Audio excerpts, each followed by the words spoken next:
हिंदू नववर्ष और चैत्र नवरात्रि की आप सभी को बहुत ही मंगलमय शुभकामनाएं, हार्दिक शुभकामनाएं। हिंदू धर्म बच्चों में दैनिक गतिविधियों और धार्मिक ग्रंथों, हमारी सभ्यता, हमारी संस्कृति के प्रति इतनी उदासीनता क्यों है? वो क्यों ये ज्ञान अर्जित नहीं करना चाहते? इसका श्रेय आपको जाता है। नमस्कार, मैं मीना, आपकी साथी मोटिवेशन विद मीना में आपका स्वागत करती हूँ। अगली पीढ़ी को इन सभी ग्रंथों का, धार्मिक गतिविधियों का, हमारे भारतीय संस्कारों का, संस्कृति का ज्ञान देने से पहले हमें ज्ञान अर्जित करना पड़ेगा और वैसा ही माहौल रखना पड़ेगा जो हमारे बच्चे देख कर सीखें, ना कि बोलकर कि हम उन्हें ज्ञान बोलकर सिखाएं। नहीं, हमें वैसा ही करना पड़ेगा जैसा हम उन्हें सिखाना चाहते हैं। बचपन एक गीली मिट्टी की तरह होता है। जिस तरीके से एक कुम्हार गीली मिट्टी को जिस तरह का आकार देता है और एक बार उसको आकार देने के बाद यदि वो सुखा कर, पका कर बड़ा आकार दे देता है और उसके बाद यदि वो बदलना चाहे कि उसे तोड़ मड़ोड़ कर आकार उसका बदल दिया जाए तो ये असंभव है। उसी तरीके से बच्चे भी एक गीली, मासूम, मुलायम मिट्टी की तरह होते हैं। उन्हें बचपन से ही ज्ञान सिखाना चाहिए। 5 वर्ष, 4 वर्ष की उम्र से आई थिंक एक बच्चा समझने लगता है। तो आप अपने घर का माहौल वैसा ही बनाएं और वैसा ही करें जैसा आप बच्चों को सिखाना चाहते हैं। चलिए, आज अब मैं आपके सामने एक ऐसा अनुभव प्रस्तुत कर रही हूं जिसे देखकर मुझे तो बहुत गर्व हुआ है, आपको भी गर्व होगा और आप भी जरूर करेंगे कि आज की आधुनिक शिक्षा के साथ हमारे बच्चों को धर्मों का, संस्कृति का, सभ्यता का और ग्रंथों का ज्ञान, आध्यात्मिक ज्ञान होना कितना जरूरी है। चलिए, एक अनुभव आपके सामने मैं प्रस्तुत करती हूँ।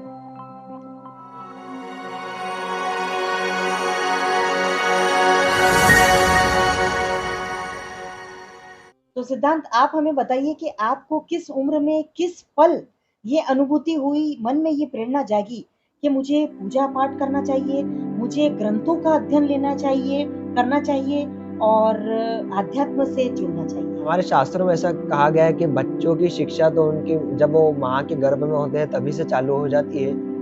तो जैसा कि आपने ही मुझे बताया था कि जब मैं आपके गर्भ में था तो आप रामायण का पाठ करते थे, पूजा पाठ में मन लगाते थे, भजन सुनते थे। तो उसका भी फल है जो मेरे में ये आध्यात्मिक अनुभूति हो रही है। मतलब मुझे ऐसा लगता है कि मुझे भगवान की पूजा पाठ करनी चाहिए।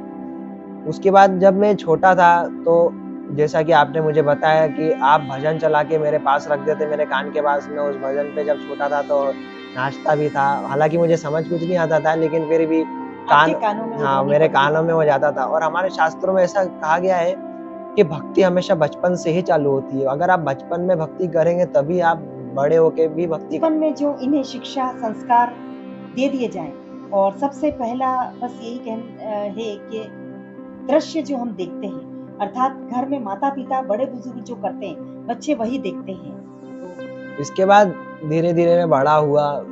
मेरे दादाजी माताजी के बहुत बड़े भगत थे और वो दुर्गा सप्तशती का नवरात्रि में पाठ करते थे।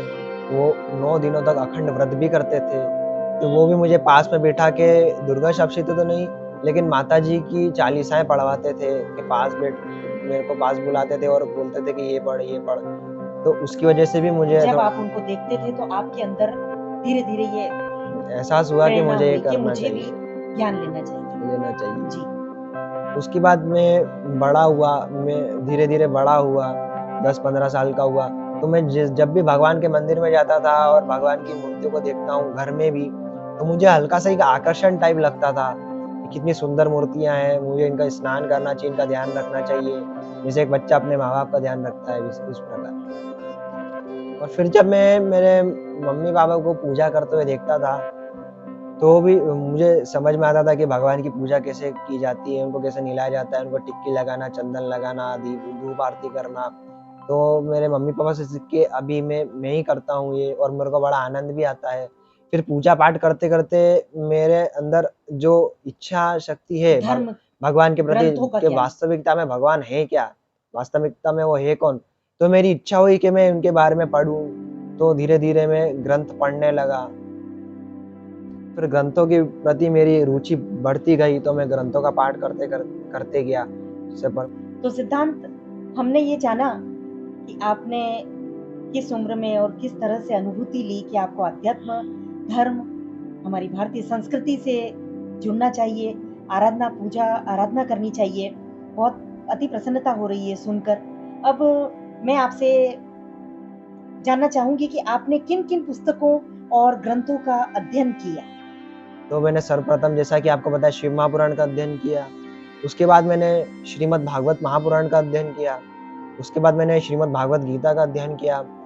श्रीमद् देवी भागवत का भी मैंने अध्ययन किया है। और तो सिद्धांत, आपने जिन पुस्तकों का अध्ययन किया, वो तो हमें बड़ा गर्व होता है कि इस उम्र में आपने इतनी पुस्तिकाओं का और ग्रंथों का अध्ययन किया और ज्ञान अर्जित किया। लेकिन आप कुछ ज्ञान आपकी उम्र के बच्चों के साथ कुछ मोटिवेशन रूप में देना चाहेंगे? सबसे पहला, आप क्या अपना ज्ञान जो आपने अर्जित किया है, आप दर्शकों को बताना चाहेंगे? मैं आपको दुर्गा सप्तशती के बारे में बताना चाहूँगा।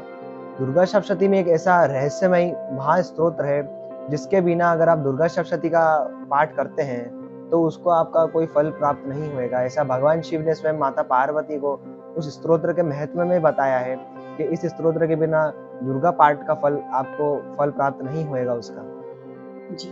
उस स्तोत्र का नाम है सिद्ध कुंजिका स्तोत्र। ये अपने आप में ही स्वयं सिद्ध है। सामने वो स्तोत्र प्रस्तुत करता हूँ। श्री सिद्ध कुंजिका स्तोत्र इति मंत्रः।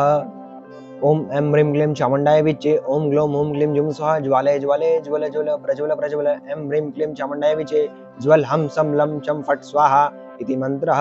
नमस्ते रुद्ररूपिण्यै, नमस्ते मधुर्मर्दिनी, नमः कैटभारिण्यै, नमस्ते महिषार्दिनी, नमस्ते शुभद्रे च निशुम्भासुरघातिनी, जाग्रतमिहि महादेवी जपं सिद्धं कुरुष्व मे। ऐंकारी सृष्टि रूपायै, ह्रींकारी प्रतिपालिका, क्लींकारी कामरूपिण्यै बीजरूपे नमस्तुते। चामुण्डा चण्डघाती च एकारी वरदायिनी, विच्चे चाभयदा नित्यं नमस्ते मंत्ररूपिणी। धाम धीम धूम दुर्जटे पत्नी वाम वीम वुम वागदेश्वरी क्रां क्रीं गुरुं कालिका देवी शाम शिम शिव मे शुभं कुरु। हुम हुम हुंकार रूपिण्ये जम जम जम जम्बनादिनी भ्रां भ्रीं भ्रूं भैरवी भद्रे भवान्ये ते नमो नमः। अम कम छम टम तम पम यम शम विम दुम एम विम हम शम धिजाग्रम त्रोटय त्रोटय दिप्तम गुरु गुरु स्वाहा। पाम पिम पुम पार्वती मुन्ना खाम खीम कुम केचरी तदाम लाम लीम लूम कुसना कुंजिकाय नमो नमः। साम सिम सुम शब्दशती दिव्य मंत्र सिद्धिं कृष्ण में इदं तु कुंजिका स्तोत्रम मंत्र जागर्ति है तवे अभक्ति नैवेद्यात्यं गोपितं रक्षा पार्वती अस्तु कुंजिका देवी हीनां शतशतीं पठेत् सिद्धिरन्य जायते सिद्धिरन्य रोदनम यथा इति श्री रुद्रामलि गौरी तंत्रे श्री पार्वती संवादे कुंजिका स्तोत्रम संपूर्णम। बहुत बहुत बहुत अति सुंदर आपने जो ज्ञान अर्जित किया है, मैं बहुत गर्व महसूस कर रही हूँ और बहुत ही अति प्रसन्नता हो रही है। आपने जो स्रोत जिस लय में और जिस तरीके से बोला है, वाकई में मैं समझ सकती हूँ कि दुर्गा सप्तशती, आप जो कह रहे थे कि दुर्गा सप्तशती का फल इस इसके बिना स्रोत पाठ के बिना नहीं अधूरा आपको। है। इस स्रोत का कुछ अर्थ बताना चाहेंगे आप? इस स्तोत्र में माँ आदिशक्ति के विभिन्न स्वरूपों की स्तुति की गई, उनके बीज मंत्र बोले गए, जैसे धाम धीम धूम दुर्जटे पत्नी, ये माँ धूमावती का है जो 10वां विद्याओं में से आती है, कालिका माता का है क्राम क्रीम रूम, पार्वती माता का है पाम पीम पूम। तो हमारे शास्त्रों के अनुसार बीज मंत्रों में बहुत शक्ति होती है, इससे देवी तुरंत प्रसन्न होती है।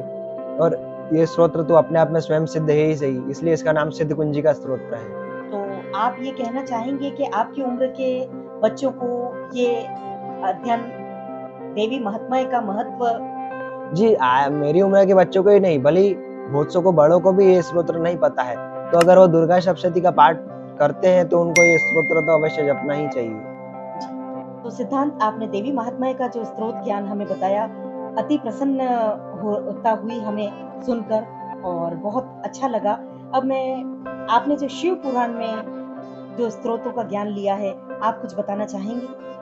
ये शिव पुराण में तो बहुत सारे स्तोत्र हैं, शिव सहस्त्रनाम स्तोत्र हैं, उसके अलावा भी विभिन्न लोगों ने भगवान शिव की जो स्तुति करी है, वो भी बहुत सारे स्तोत्र हैं। लेकिन हम जैसे नॉर्मल लोगों के लिए, जो हम ज्यादा कुछ, आज कलयुग का समय है तो हम कुछ ज्यादा कर नहीं सकते हैं, तो हमारे लिए सबसे बेस्ट है एक महामृत्युंजय मंत्र और एक है षडाक्षरी मंत्र, जिसे हम ओम नमः शिवाय बोल के नाम से जानते हैं।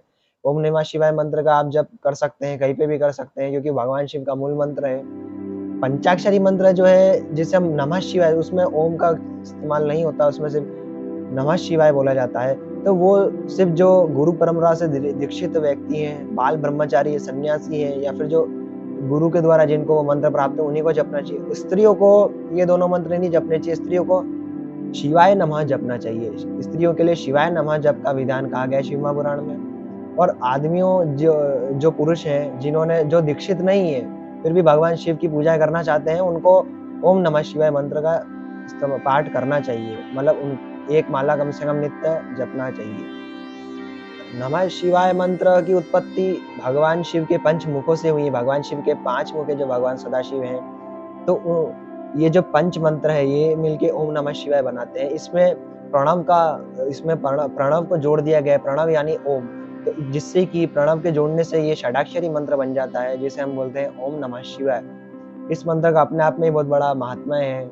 इसके 1 करोड़ जप से तो भगवान शिव साक्षात सामने प्रकट हो जाते हैं, लेकिन आज के समय के हिसाब से तो बहुत मुश्किल है। दूसरा मंत्र है जो भगवान शिव के महामंत्रों में से आता है वो है महामृत्युंजय मंत्र। इससे तो मृत्यु भी टल सकती है, लेकिन इसका स्पष्ट उच्चारण होना जरूरी है, क्योंकि अगर आपने हल्का सा भी गलत उच्चारण किया तो अर्थ का अनर्थ भी हो सकता है। इसलिए एकदम इसको गुरु से प्राप्त कर स्पष्ट उच्चारण करना सीखें, उसके बाद ही आप बोलें इसको। इसकी विधियां हैं, आप देख लीजिएगा, शिव पुराण में इसकी विधि लिखी हुई है या फिर कहीं से आपको मिल जाए तो। बाकी इसकी महिमा के बारे में तो मेरी हिम्मत ही नहीं बोलने की, इसमें इतनी अनंत कोटि महिमा है इसकी। इससे मृत्यु साक्षात टल जाती है, दुर्घटना आपकी जो दुर्घटना है वो भी टल जाती है, दुर्भाग्य सौभाग्य में परिवर्तन हो जाते हैं। सुख और समृद्धि हाँ, सुख समृद्धि के लिए भी है, मोक्ष प्राप्ति के लिए तो सर्वश्रेष्ठ मंत्र है। इस मंत्र से जो व्यक्ति गृहस्थी है उसको गृहस्थी के सारे सुख भी प्राप्त हो जाएंगे, और जो मुमुक्षु है, मुमुक्ष यानी कि जिसको मोक्ष पाने की इच्छा है, उनके लिए भी मंत्र ये सर्वश्रेष्ठ है। तो ये मंत्र एक प्रकार से भुक्ति और मुक्ति दोनों देता है। आप ये मंत्र हमें सुनाएंगे तो हमें बड़ी जी, वैसे तो ये महामृत्युंजय मंत्र बहुत प्रकार का है, मतलब सिर्फ एक ही मंत्र नहीं है, ये बहुत प्रकार का मंत्र है। इसमें बीज मंत्रों का इस्तेमाल भी होता है, वो महामृत्युंजय मंत्र कहलाता है। और हम जो बोलते हैं ओम त्र्यंबकम, ये जो मंत्र है ये सिर्फ मृत्युंजय मंत्र कहलाता है। इसमें ओम होम जुम स ये जो पूरा बीज मंत्र लगता है, इसे महामृत्युंजय मंत्र कहलाता है। एक होता है मृत संजीवनी मंत्र, ये सब महामृत्युंजय मंत्र ही है, लेकिन इसमें बीज मंत्रों का इस्तेमाल अलग अलग प्रकार से होता है। तो जो नॉर्मल मृत्युंजय मंत्र है वो इस प्रकार है, ओम त्र्यंबकम यजामहे सुगंधिं पुष्टिवर्धनम उर्वारुकमिव वंदना मृत्योर्मुक्षीयमामृतात्। इसमें हम भगवान शिव से प्रार्थना करते हैं कि प्रभु हमें जन्म बंधन के चक्रों से मुक्त कराएं, हमें आपके चरणों में हम आपके चरणों में सादर नमस्कार करते हैं और हमें आपके चरणों की प्राप्ति हो। तो सिद्धांत, बहुत बहुत प्रसन्नता हो रही है मुझे आपके मुख से ये सुवचन और स्तोत्र सुनकर। अब श्रीमद् भागवत गीता, जो सारा जगत भगवान श्री कृष्ण की आराधना करता है, श्रीमद् भागवत गीता में भगवान श्री कृष्ण के दिए गए ज्ञान जो अर्जुन को उन्होंने दिए थे, उस ज्ञान में से यदि आप हमारे साथ कुछ बांटना चाहें तो हमें बड़ी प्रसन्नता होगी। जी, श्रीमद् भागवत गीता का जो मूल ज्ञान है वो है शरणागति। भगवान का जो मूल जो वो है सार जो पूरी गीता में वो कहना चाह रहे हैं वो है ये है कि तुम जो भी कर्म करते हो मुझे समर्पित करते हुए करो, जिससे कि तुम कर्म करते हुए भी नहीं करोगे, क्योंकि जब तक हमारे कर्म बंधन इस जन्म में रहेंगे हमारा जन्म होता रहेगा और हमें मोक्ष की प्राप्ति नहीं हो पाएगी। लेकिन एक बार हमारे जो कार्मिक रिकॉर्ड्स बोला जाता है, इस चीज को, हमारे कर्म जो होते हैं इसको कार्मिक रिकॉर्ड्स बोला जाता है, अगर ये खत्म हो जाएंगे, मतलब ना हमारे अच्छे कर्म रहेंगे ना हमारे बुरे कर्म रहेंगे, तो उस व्यक्ति को ही मोक्ष की प्राप्ति होती है, और वो सिर्फ भगवान की शरणागति से ही हो सकता है। बाकी श्रीमद् भगवत गीता में योग को बहुत महत्व दिया गया है, भक्ति योग, कर्म योग, ज्ञान योग और राजयोग। राजयोग में जो बड़े बड़े साधु महा तपस्या करते हैं, कुंडलिनी शक्ति जागृत करते हैं, हमारे सातों चक्र होते हैं शरीर में, वो जागृत करते हैं, समाधि में लीन होते हैं, जब उनको शिव साक्षात्कार होता है वो राजयोग में आता है। ज्ञान योग में आता है हमारे शास्त्रों का अध्ययन करके, आत्मा साक्षात करके जो ज्ञान प्राप्त होता है वो भी ज्ञान आता है, जो शास्त्रों वेदों का अध्ययन करते हैं वो ज्ञान। कर्म भगवान को समर्पित करना यही कर्म योग कहलाता है। और भक्ति योग में भगवान के भजन गाना, गीत गाना, जो वैष्णव लोग करते हैं, भगवान श्री कृष्ण के गीत गाते हैं सुंदर-सुंदर, वो भक्ति योग में आता है। तो सिद्धांत, आपकी उम्र, क्योंकि आज के कलयुग में देखा जाए तो 14, 15, 16, 17 इस उम्र के बच्चे इंटरनेट, मोबाइल, आधुनिक शिक्षा का मैं विरोध नहीं करती हूँ, बहुत ज़रूरी है, लेकिन मोबाइल और इंटरनेट का बहुत ही गलत उपयोग, गलत राह पर चल रहे हैं। तो आपकी उम्र के बच्चे जो किस तरह से उन्हें क्या ज्ञान लेना चाहिए, वो आप थोड़ा-सा बताएँ, ताकि बच्चों का मन से दिशा मुड़ सके कि हमें सही दिशा, सही राह में चलना चाहिए। तो भगवान श्री कृष्ण ने जो ज्ञान दिया है भगवत गीता में, आप हमें बताएँ। जी, भगवान श्री कृष्ण ने वैसे तो 700 श्लोक हैं, तो बहुत सारे ऐसे भगवान ने बोले हैं, क्योंकि पूरी गीता का हर एक श्लोक ही हमें कुछ ना कुछ सिखाता है। तो बच्चों के लिए तो यही है, जो मेरी उम्र के ही बच्चे हैं, कि आप कर्म करो, बस फल की इच्छा ना करें। मतलब बहुत से होते हैं जो कर्म तो करते नहीं, लेकिन ऐसा सोचते हैं कि मैं ये कर लूँगा तो वो हो जाएगा, लेकिन वो कर्म करने पे ध्यान नहीं देते हैं। तो आज के बच्चों को ये अवश्य इसको अपने जीवन में अप्लाई करना चाहिए। और दूसरी बात है मन का भटकना। भगवान ने बोला है कि जब तक व्यक्ति अपने मन को अपने नियंत्रण में नहीं लाता है, तब तक उसकी बुद्धि भ्रष्ट समान ही है। क्योंकि अगर हमारा मन हमारे वश में नहीं होगा तो हम अच्छे कर्म कर ही नहीं पाएंगे, क्योंकि मन हमें बहुत भटकाता है। मंत्र ही भगवान ने ऐसा बोला है कि मन आपका सारथी भी बन सकता है और आपका दुश्मन भी बन सकता है। दुश्मन तब जब वो आपको गलत राह पे ले जाए, और सारथी तब जब वो आपको परमात्मा के चरणों में आपका मन लगवाए। तो वो एक तरीके से आपका सारथी का काम करता है। तो आपका कहना है कि आपका कहना नहीं, मतलब भगवान श्री कृष्ण ने अर्जुन को ज्ञान देते हुए कहा कि हमारा मन ही हमारा सबसे बड़ा सारथी है। अगर हम उसका सही इस्तेमाल करें तो जी, जो कि ध्यान के माध्यम से होता है। ध्यान से हमारा मन हमारे वश में आता है, हमारी इंद्रियां, जो पंचेंद्रियां हैं, ये सब हमारे वश में आते हैं, जो आज कि के युग में जिसे मेडिटेशन कहा जाता है। जी मेडिटेशन एक अलग, मतलब मेडिटेशन है वो ही, लेकिन उसका ओरिजिनल नेम ध्यान है, तो हमें उसे ध्यान से ही बुलाना चाहिए। मैं बयान नहीं कर सकती दोस्तों कि मुझे इतना गर्व हो रहा है कि मेरा बच्चे की उम्र अभी 16 साल है, लेकिन आज मैंने जाना कि उनके अंदर कितना ज्ञान अर्जित है।